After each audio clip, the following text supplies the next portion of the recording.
February the 17th, 2024, the 74th Berlinale. How are you, and could you please introduce yourself? Oh, I'm okay. My name is Mahari Sigid and I write for African Refugee News. I come from Eritrea, but now I live in Berlin. So, Do you think that the current issues, migration, is reflected by this festival edition? more than reflected by the festival, by the people who were really angry about the story of the AfD, and so they brought an issue that is very political. But what I found out, they don't want to talk about it. Because this is one of the main issues of our time. Yeah, sure. It Because has to be addressed.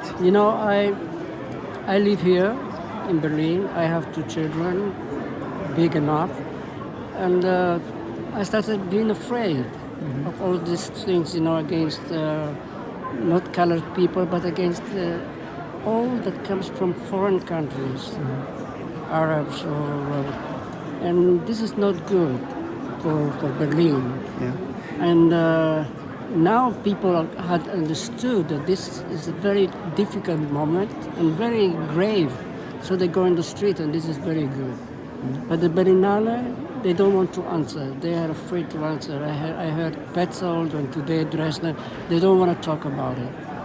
It's like out of their perspective. Like, we are here for the films, but Berlinale has always been political. They bring political film to make discussions. This is, and I think when there will be the moment, I will say mine. I can tell you, because I said I am afraid, and I have never been afraid. In 40 years I'm in Europe, but now I'm afraid because I don't know who are these people, and I know they don't like us. It was not like before. The NPD or so. These are people that are very dangerous. Let me tell you, as a friend, we have 16 states in Germany. Yeah. And 3 states have election this year. Yeah. In the east of Germany, Sachsen, Thüringen and Brandenburg. Yeah. And the AfD, the far right AfD, has something 35%. 30%. I know. 35 in each state. Yeah. And they had a secret conference in November last year Yeah. in Potsdam at the old Adlon Yeah. Mansion, where they had the remigration conference, or Yeah. some say it deportation, some refer to it as deportation. How does it concerns you, this That secret concerned me conference? because when I heard it, I heard it on the radio, in Radio Kultur, and I got shocked. Say, wait, this is cleanser, They want to take away all the people that are not German. But the Germans themselves, they didn't understand that this is really a dangerous moment. The invitation. Berlinale sends the invitation. But before sending the invitation, you are the Berlinale, you have to choose. Yes or no? Not this invitation. This is stupid. For me, this is stupid. They should let them come because you send an invitation. You have to do it before. No. Talk to the minister, to the Senate of Berlin, say, listen, we don't want these people because of this episode, not because they are AfD, but for their ideology now.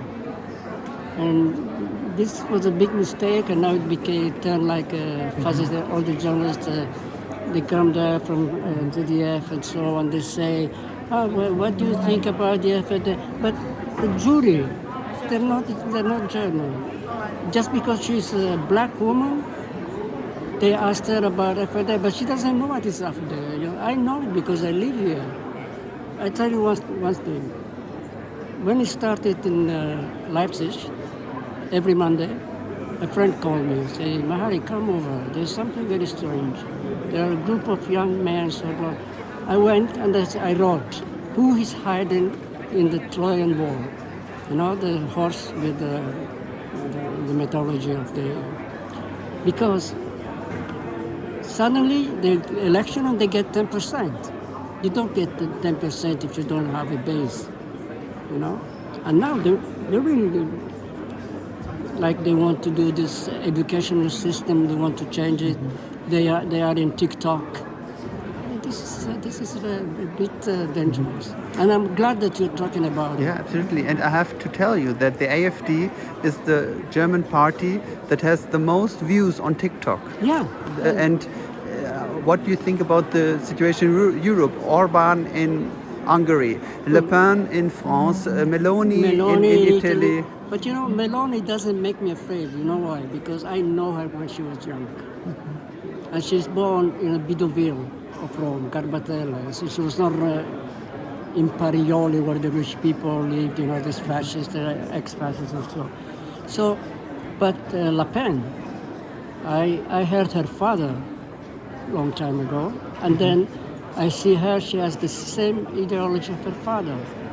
And this is always against the foreigners, against the black, against the Islamic. You know, it's very, very difficult also with this anti-Semitism. And, yeah, I can go in the street and say free Palestine, but Palestine must, they must, you know, say Hamas, get out of here. We are they're hostages, like they say, like the Jews, they're hostages from us. So I cannot go in the street and talk about them or cheer for them. But sure, I feel that Palestine must have a country like everybody, but they refused it a long time ago. They were near to have it, but then they lost it. You know, they lost the chance, Arafat. You know? He wanted more. He wanted Jerusalem. This is bad. But I want to concentrate on this, what is happening in Berlin. Absolutely, I please, say it please as do. Mahari Segi. I am afraid. Really, I'm afraid because what happened in Potsdam, Potsdam, yes? this is very, very, very dangerous. It's not like Orban says, I don't want the refugees, and he put the wire, you know, not to let them in. This is something else. These people, they were discussing how to, you know, deportation, really the war deportation. And for Germany, this war might go back to 70 years ago, you know. And that's, this makes me really afraid. May I raise another thing? Sure. Because I'm white. I have a German passport. I have Yeah. the money to travel to almost every country in the world. In the world. Almost, yeah, every country. Should that be a right for everyone? The same right that I No, have, like a human right of migration, of traveling? Sure, because look, I give you an example because a lot of people don't know. Eritrea, we don't have a war. We have a government that uses the draft, take the people and work for them in the mines, and then the French come and they take them out.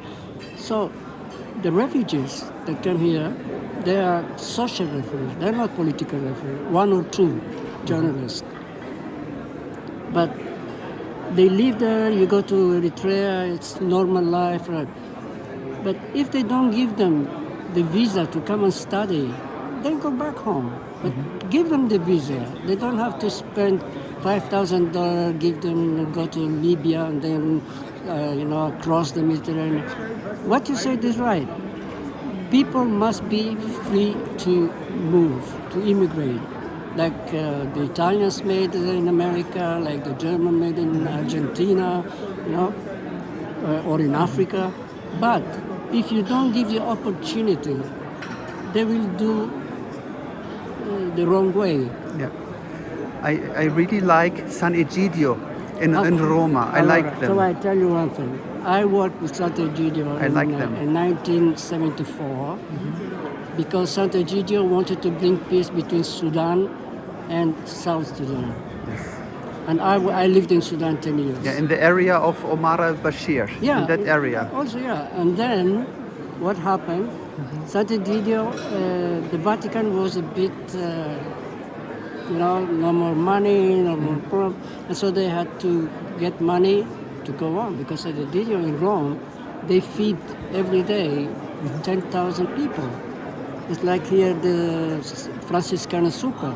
Yeah. If you go there, there are But in Rome they feed much more people than here in Berlin. I told you, there's more than 10,000 people. Yeah, it's amazing. And and they intervene also when there is political problems because they have the people. You know, and the Jesuits are behind them. The Jesuits, they love Sant'Egidio. They try to help also with counseling. But as you say, you can travel, you can go to Africa, I cannot come here. I find it stupid. You know? Yeah, it's stupid.